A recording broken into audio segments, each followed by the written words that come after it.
Jangan lupa like, komen, dan subscribe channel YouTube TVRI Bengkulu dan nyalakan lonceng notifikasinya.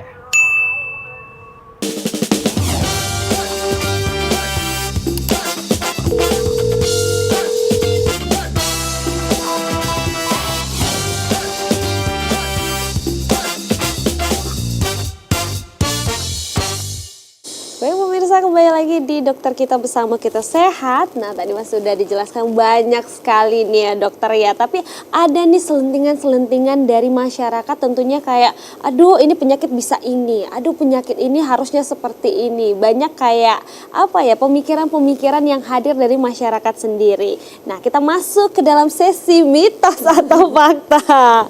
Nah yang pertama itu ada asma itu mematikan. Seperti apa nih dokter Elsa? Ya, ini sebenarnya bisa fakta, bisa mitos ya.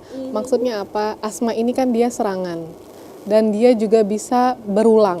Hati-hati dengan kata-kata itu. Bisa dikontrol tapi bisa juga bersifat fatal. Kenapa bisa bersifat fatal? Yang namanya sesak nafas kita nggak tahu ya. Maksudnya nggak tahu apa, nggak tahu sampai mana sesaknya ini serangan terhadap seseorang.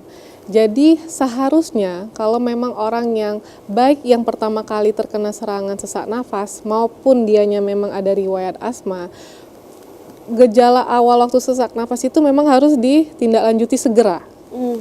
Karena sesak nafas yang nanti makin lama makin meningkat sesaknya mungkin nanti akan menyebabkan gagal nafas. Seperti itu ya. Ibaratnya kalau kita itu menutup hidung seperti itu ya. Kalau 1 menit mungkin masih bisa kita toleransi, bisa kompensasi. Tapi kalau udah 3 menit sampai 4-5 menit mungkin tidak bisa dikompensasi, akhirnya gagal nafas. Begitu juga dengan asma. Kalau lama-lama tidak tertangani, tidak seperti yang dijelaskan dengan Dr. Wenti, tidak diberikan pelega segera, tidak dibebaskan jalan nafasnya, bisa berakibat dengan gagal nafas alias mematikan atau kematian seperti itu. Tentunya kita bernafas 24 jam per harinya gitu ya dok ya. Kalau memang sulit bernafas ini mungkin bisa menjadi ya itu tadi bisa menuju kematian juga ya dokter ya. Baik dokter Wenti nih aku mau tanya juga. Katanya asma bisa sembuh sendiri atau bisa diredam sendiri. Itu benar atau enggak dokter? Jadi asma tidak bergejala bisa. Kalau terkontrol dengan baik gejalanya tidak akan timbul. Bisa lama tapi kalau sembuhnya tadi tidak bisa 100%. Jadi dia pasti akan beresiko untuk kambuh lagi. Jadi itu mitos. Itu mitos ya dokter ya. Walaupun juga kita sudah menghindari tentunya masih butuh ya dokter ya pengobatan dan terapi itu lagi. Iya benar. Baik. Nah aku juga sempat nih mungkin ini aku pernah lihat atau mungkin masyarakat juga pernah nanya katanya asma itu bisa sembuh dengan terapi kita di pinggir pantai. Itu benar nggak dokter Elsa? Berjemur? Bukan, menghirup udara pantai. Oh iya. Kalau memang itu untuk sebagai relaksasi dan sebagainya ya itu nggak apa-apa. Hanya saja pantainya yang waktunya kapan ya. Kalau pantainya bersih atau tidak. Sekali lagi kita kalau bicara asma kita bicara faktor pencetusnya. Kalau asma berarti dia harus tahu pencetus-pencetus dia yang menyebabkan asma. Tapi kalau dianya di pinggir pantai, kalau memang udaranya bagus tidak masalah. Yang jadi masalah kalau dia di pinggir pantai tapi ada asapnya, ada polusinya, ada udaranya, udara yang berdebu dan sebagainya, itu tetap harus menjadi tanda kutip ya. Tanda kutip tidak dipesarankan untuk menghirup udara pantai yang seperti itu. Baik, jadi memang harus dikurangi dari faktor resiko ini sendiri ya dokter ya. Karena aku sempat lihat nih di beberapa media sosial itu ada kayak terapi nih untuk asma katanya dok. Dia kayak memang dibikin udara pantainya atau apa ya kayak garam gitu. Jadi dia terapinya dengan menghirup itu dokter.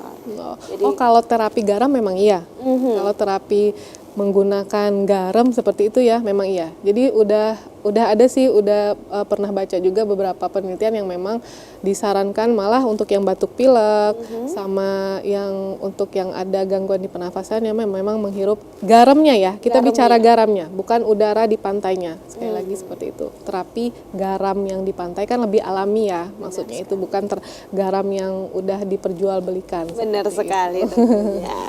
Nah, Dokter Wenti, mungkin Wenti terakhir ini katanya asma itu tidak menular. Ya, jelas. Jadi asma itu kan reaksi imun kita, reaksi hipersensitivitas tubuh. Jadi tidak menular. Yang menular itu batuknya tadi. Kalau dia kena batuk, itu memperberat si asmanya itu, akhirnya asmanya kambuh. Lalu batuknya bisa menularkan ke orang lain bisa, tapi asmanya tidak ikut ya. Jadi batuknya aja nih yang ikut, asmanya enggak. Oke. Nah, selanjutnya lagi masih ada lagi nih. Katanya penderita asma itu tidak boleh olahraga. Ini tadi ada senam asma, itu seperti apa nih Dokter Elsa? Ya kalau senam asma memang ada terlatih ya, pelatih yang profesional seperti itu ya. Nanti dia tuh ada step-stepnya. Maksudnya tuh di openingnya mungkin ada latihan pernafasannya. Jadi sudah ada pelatih profesionalnya. Mungkin di beberapa puskesmas juga ada senam asma, senam jantung, senam ibu hamil. Sudah ada yang dilatih untuk senam-senam asma. Sekali lagi kalau asma itu pasti diperhitungkan untuk berat bebannya untuk bersenam itu mungkin lebih ringan dari senam-senam yang lainnya. Terus mungkin lebih ditekankan untuk olah dari pernafasannya seperti itu sih. Tapi kalau untuk lari, zumba dan sebagainya kira-kira seperti apa nih Dokter? Dianjurkan atau enggak nih untuk asma? Itu tergantung balik lagi dari klasifikasinya ya. Mungkin untuk sekedar ini aja, saya juga penderita asma. Tapi apakah asma saya yang intermittent atau persisten, yang ringan, sedang, berat, apakah seperti itu? Dan apakah saya masih bisa lari, jogging? Masih bisa, seperti itu ya. Nah, tergantung lagi dari derajat asmanya itu, terus terkontrol atau tidaknya, dan juga kapasitasnya diri sendiri yang tahu. Apakah dengan olahraga yang seperti ini, karena kalau bisa dibilang asma itu sebenarnya ada alarmnya kok. Misalnya kalau kita mau mulai kambuh asma itu awalnya disertai batuk dulu, lama-lama gatal tenggorokannya, baru menuju ke sesaknya. Saya selalu bilang kalau dengan pasien yang asma itu, kalau yang memang udah dikasih obat semprot itu harus dibawa kemanapun berada, seperti handphone. Seperti handphone ya, sama pentingnya Dokter ya. Udah ada gejala awal segera semprot, jangan nunggu udah mulai sesaknya udah mulai meningkat baru disemprot. Benar sekali. Jadi ini dari tadi kita sudah banyak banget ya menjelaskan mengenai informasi asma ini seperti apa, terus juga bagaimana kita bisa meredam penyakit ini. Tadi kata Dokter Elsa sebagai salah satu pasien juga nih pasien ya Dokter. juga. Sama-sama harus tahu nih alarm diri kita sendiri. Pesan Dokter Elsa tentunya kita harus tahu alarm diri kita sendiri, bagaimana keadaan fisik kita, karena yang tahu hanya diri kita sendiri juga ya Dokter ya. Terima kasih Dokter Wenti, terima kasih juga Dokter Elsa sudah banyak banget nih memberikan informasi untuk saya dan juga pemirsa yang ada di rumah. Dan ingat pemirsa, tentunya kita semua jangan mendiagnosis sendiri ya, harus bertanya dengan dokter untuk mengetahui apa penyakit kita. Baik, akhir kata saya Afifa Mansyah pamit undur diri, sampai jumpa di dokter kita selanjutnya bersama Kita Sehat.